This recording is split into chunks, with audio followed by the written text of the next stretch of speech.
Welcome to CE 402 Environmental Engineering 2 Module 5 Part 6. In this session, I am going to explain about oxidation ponds. These are also known as stabilization ponds, redox ponds, maturation ponds, sewage lagoons, etc. This is the simplest biological system available for the treatment of wastewater, more particularly when high quality effluent is not required and a large area of land is available for the construction of oxidation ponds. These are open through earthen basins specifically designed and constructed to treat sewage and biodegradable industrial wastewaters. Rectangular artificial ponds in which sewage can be retained for a sufficient detention period to satisfy BOD and thereby make the sewage non-putrescible. Here, such ponds provide comparatively long detention periods extending from a few days to several days. During these days, the sewage decomposed at the bottom of the bottom by the action of the aerobic bacteria, algae, and sunshine. That means it is a natural method of sewage treatment. The ponds are generally constructed in earthenwork, relatively very small depth as compared to that of their large surface area, and bunds embankments are built all around to some height to exclude the entry of rainwater into the ponds. Then normally wastewater to be treated is applied directly into the ponds after removing floating materials through bar racks without any primary treatment. The oxygen required for aerobic decomposition of organic solids is mostly supplied by the algal action. And that is a symbiotic relationship between the algae and the bacteria. The system has low construction and negligible operating cost, and it requires minimum operational skills and does not use any mechanical equipments to supply oxygen by aeration. The ponds may be multi-celled and can be provided in series or parallel. That is, a series of ponds can be constructed, or a parallel series can be constructed. Accumulation of sludge at the bottom of the pond is negligible, only a few centimeters in a years, and therefore requires its removal once in 4 to 5 years.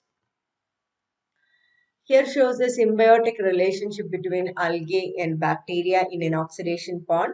From the figure, you can see that the bacteria present in the topmost part of the oxidation pond, that will be aerobic bacteria, and this aerobic bacteria will convert the organic particles present in the wastewater into the stable compounds and the gases, that is carbon dioxide, ammonia, phosphorus, etc.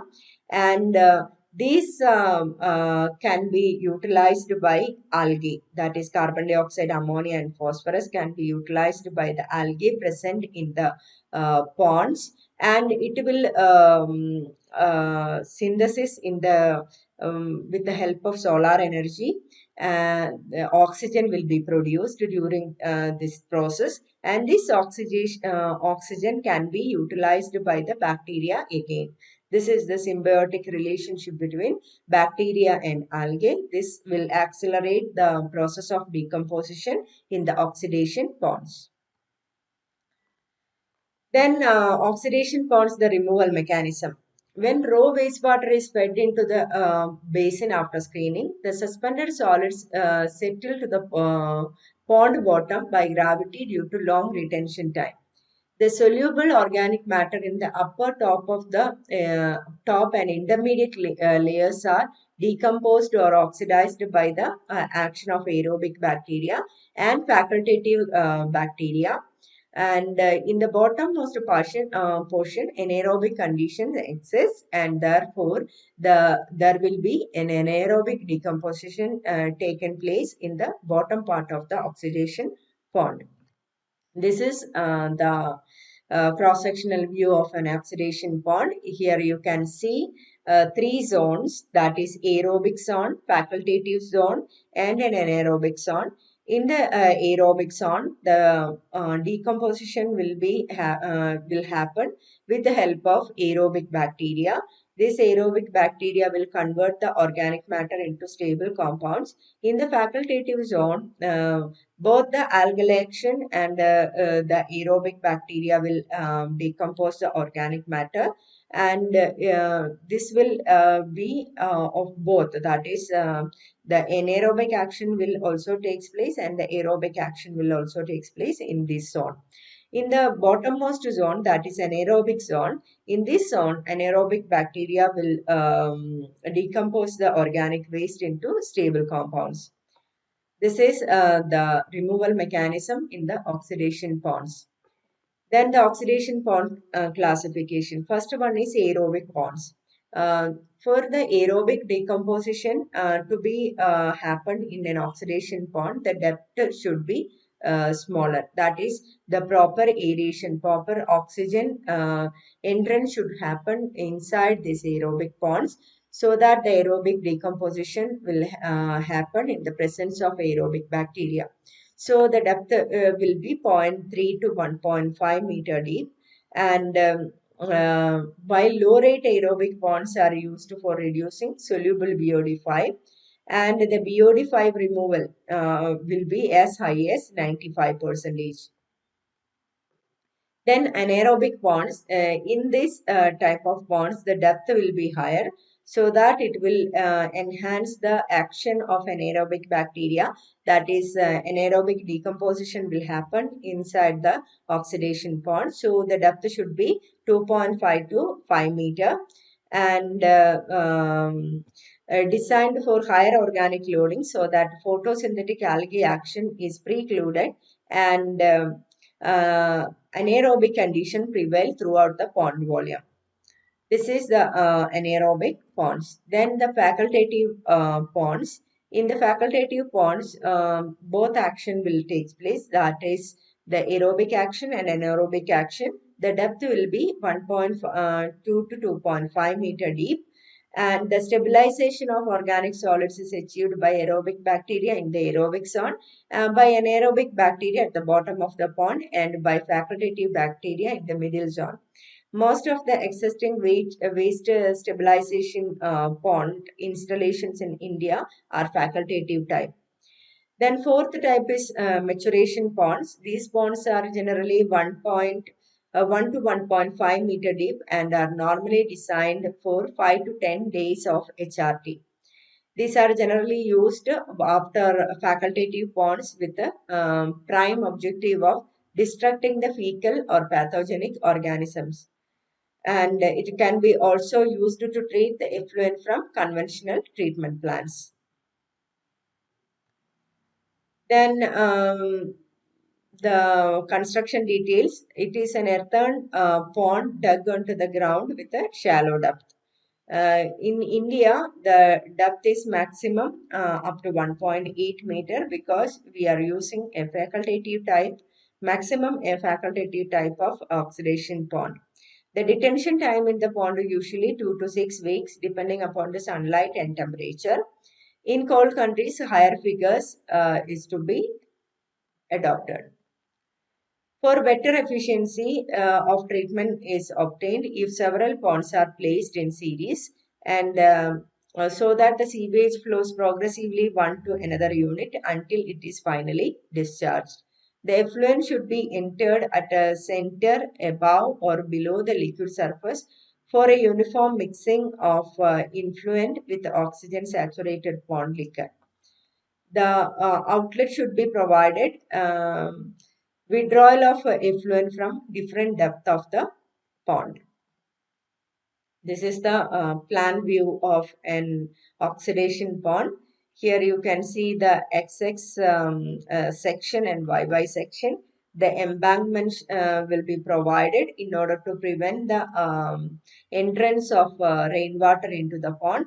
Here you can see the outlet portion and the inlet portion, and here you can see the inlet chamber for distributing the wastewater into the oxidation pond. And here in the cross section, you can clearly see the embankments given. Then the design criteria. Here the organic loading is 300 to 150 kilogram per hectare per day in India, and 90 to 60 kilogram per hectare per day in cold countries. Area is 0.5 to 1 hectare, and detention period is 20 to 30 days. The length of the tank is kept about twice the width, and the depth is 1 to 1.5 meter, and a freeboard of 1 meter. The BOD production of 0.8 kilogram. 1 hectare land area is suffice for 3750 into 300 divided by 0.08 to 750 into 60 by 0.08%. That is the BOD loading rate. Normally, a waste stabilization pond is designed based on the organic loading and the hydraulic loading criteria. For large waste stabilization ponds, normally 2 or more small ponds are provided in parallel. Generally, more than 1 pond is provided when individual pond area exceeds 0.5 hectare. IS 5611 recommends the following values of BOD loadings over different latitudes. Here you can see the values in the table. Then the hydraulic loading criteria, loading rate gives retention time, that is T. This can be calculated from 1 by K into log L divided by L minus Y. Here you can calculate the BOD that we already studied in the second module, that is Y is equal to L into 1 minus 10 raised to minus KT, and T is the hydraulic retention time, K is the BOD removal rate constant, L is the BOD load applied to the pond, Y is the BOD load satisfied in the pond. And for 90% BOD removal, T is equal to 1 by K. And the values of K at any operating temperature T is normally determined by the equation KT is equal to K20 into 1.047 raised to T minus 20. This equation also we learned in the second module. Then for different types of oxidation ponds, the depth value is given, detention period is given, and the organic in days, and the organic loading is given. Then BOD removal efficiency is given, and algal concentration is given. Then the advantages of oxidation ponds. The initial cost is lower, and lower operating cost. The regulation of effluent discharge possible, thus providing control of pollution during critical times of the year. Then treatment system is not significantly influenced by a leaky sewage system, bringing storm water along with the sewage. Then oxidation ponds are suitable in the case of small cities where relatively large land areas are available and cheaply available, and the tropical countries having dry climate and warm temperatures. They possess such advantages as low cost, quickness of construction, easy maintenance, and high efficiency of BOD removal. The disadvantages are nuisance due to mosquito breeding and odors, requires extensive land area, hence method can be used only in rural areas where land costs are less. Then assimilative capacity of certain industrial waste is poor. If used in urban areas, expansion of town and new developments may encroach on lagoon site. Then effluent quantity standards of 30 milligram per liter for suspended solids are not met. Then next we will move on to a design problem. Design an oxidation pond for treating sewage from hot climate residential colony with 5,000 persons contributing sewage at 120 LPCD. The 5-day BOD of sewage is 300 milligram per liter. Here the population is given, and sewage wastewater is also given, per head wastewater is also given, the 5-day BOD is also given. Then the design, the quantity of sewage, that is the population into per capita. that is 120. Here we obtained 600 meter cube. Then BOD content per day, that is zero point 0.6 mld, that is quantity of sewage into 300 milligram per liter of BOD. And so we get the BOD content per day. Then assuming an organic loading rate as 300 kilogram per hectare per day, then the surface area required is equal to the total BOD content per day divided by the organic loading rate, and then we will get a value as 6,000 meter square. That is hectare is given as 10 raised to 4 meter square, 10 raised to 4, and converted into meter square, that is 6,000 meter square. Assuming the length of the tank L as twice its width as per the design criteria, the 2B square is equal to 6,000 meter square. Then B can be calculated, that is 55 meter, and then length is equal to 110 meter. Using the tank with effective depth as 1.2 meter, the provided capacity will be 110 into, that is length into breadth into depth, that is 7,260 meter cube. Then the capacity is equal to sewage flow per day into detention time. From this equation, we will get the detention time in days, that is 12 days we get.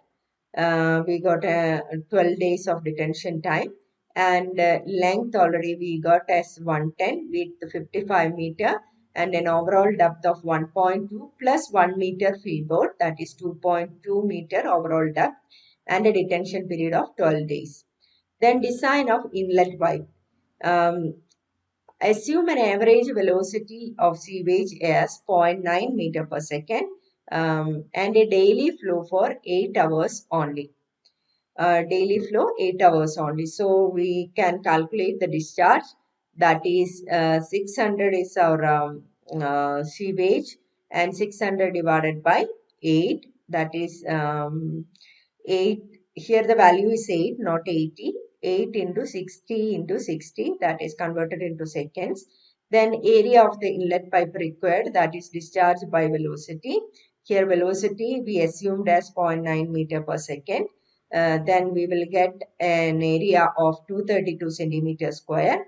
Then diameter can be calculated from this, that is pi d square by 4 is equal to 232. Then diameter will be 17.2 centimeter, and assume it as 18 centimeter. Then diameter of the outlet pipe may be taken as 1.5 times that of the inlet, that is 27 centimeter. This is the design of an oxidation pond. First, we have to design the dimension of the oxidation pond by assuming suitable values and assuming the length to breadth ratio. And then we will move on to the detention time. Detention time can be calculated. And then after that, design of inlet pipes. Inlet pipes can be calculated by calculating the discharge by the equation, and the area can be calculated by discharge by velocity, and the diameter of the pipe can be calculated from this. I hope you understood the design problem and the theory session regarding oxidation pond. Thank you for listening. See you in the next class.